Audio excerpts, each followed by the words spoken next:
15 प्रश्न 5.2 n के किस मान के लिए दोनों समांतर श्रेणियां कौन सी हैं? दो समांतर श्रेणियां 63, 65, 60 डैश डैश डैश 3, 10, 17 के nवें पद बराबर है। nवें पद बराबर है। हम ऐसा करते हैं, इन दो एपियों का nवां पद निकाल के दोनों को बराबर कर देते हैं। n का जो मान आएगा तो वो हमारा हल होगा। तो देखिए, पहले AP1 ले रही हूँ मैं। AP1 क्या है? 63, 65, 67। और AP2 क्या है? 3, 10, 17। इसका an क्या होगा? 3a plus n minus 1d। 3 plus n minus 1d क्या है? 10 माइनस 3 बराबर 7। और इधर an क्या है? a plus n minus 1d। ये है 63, फिर है 65, यानी कि 2। d क्या हो जाएगा? 65 में से 63 घटाएंगे 2, 67 में से 65 घटाएंगे 2। तो ये दोनों समीकरण हो गए। अब इन दोनों को हम बराबर कर सकते हैं, क्योंकि इन्होंने बोला nवां मान दोनों का सेम है। तो 63 प्लस n माइनस 1, 2 बराबर 3 जमा n माइनस 1 7। इनको हल करते हैं।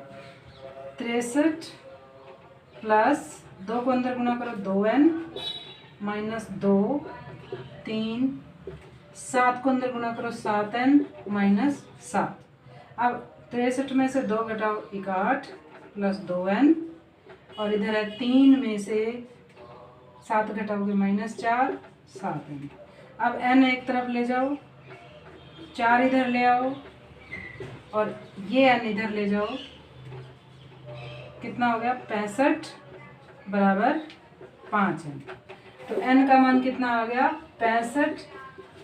इस 5 से इधर ले जाकर भाग कर देंगे 13। तो n का मान कितना आ गया? 13। यानी कि 13 के लिए ये दोनों समीकरणों का nवां मान समान होगा।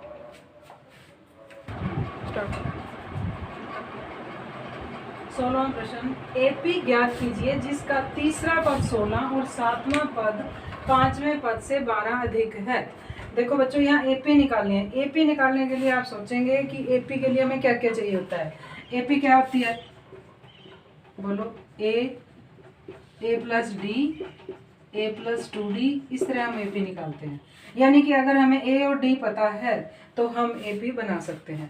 इसके लिए अब हमने a और d निकालने की कोशिश करनी है। a और d निकालने के लिए हमें क्या शर्तें दी हुई हैं, हम उसके अनुसार काम करते हैं। तीसरा पद 16 है। तीसरा पद आपको 16 दे रखा है, यानी कि a प्लस 2d बराबर 16। और आगे क्या है? 7वां पद 5वें पद से 12 अधिक है। दो शर्तें दी हुई हैं। एक शर्त है तीसरा पद 16 है, और दूसरी शर्त है 7वां पद क्या है? 5वें पद से 12 अधिक है। 5वें पद से 12 अधिक है। 7 को कैसे लिखेंगे? a प्लस 6d, और 5 को कैसे लिखेंगे? a प्लस 4d जमा 12। अब ये इधर ले आओ, a प्लस 6d, a भी इधर ले आओ और d भी इधर ले आओ। इधर बच जाएगा 12, a plus a minus cut. 6d में से अगर हम 4d घटाएंगे तो आ जाएगा 2d। तो d का मान हमें मिल गया 12/2, यानी कि d का मान आ गया 6। हमारी खोज पूरी होने वाली है। a का मान और निकालना है। इस समीकरण में a का मान d का मान भरोगे तो आपको a का मान मिल जाएगा 6, 16, 1 प्लस 2, d के स्थान पर 6 बराबर 16।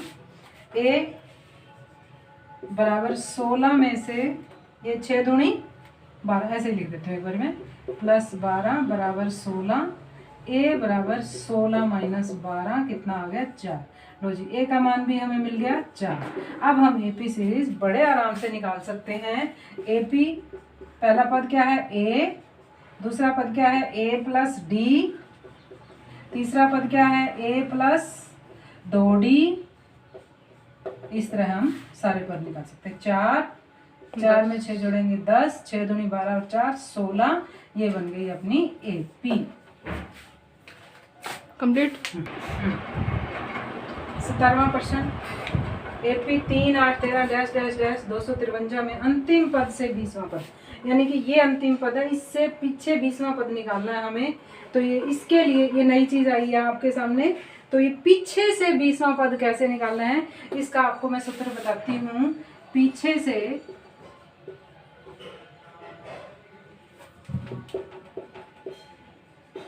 20वां पद या nवां पद, पहले सूत्र लिख देते हैं। nवां पद निकालने का सूत्र होता है L minus N minus 1D। L अब क्या है बच्चों, ये आपके लिए आपको लगा होगा नई चीज है। L का मतलब होता है अंतिम पद, जिसको हम AN भी कह देते हैं। AN भी वही होता है L। तो ये L आपको यहाँ पर अंतिम पद यहाँ कितना दे रखा है, आपको L कितना दे रखा है 253, और 20वां पद निकालना है। N कितना है 20, और D निकालते हैं हम। D कितना है 8 में से 3 घटाएंगे 5, 8 में से 3 घटाएंगे 5, ये मैं उधर ही निकाल के रख सकती हूँ। D बराबर 8 माइनस 3 बराबर 5।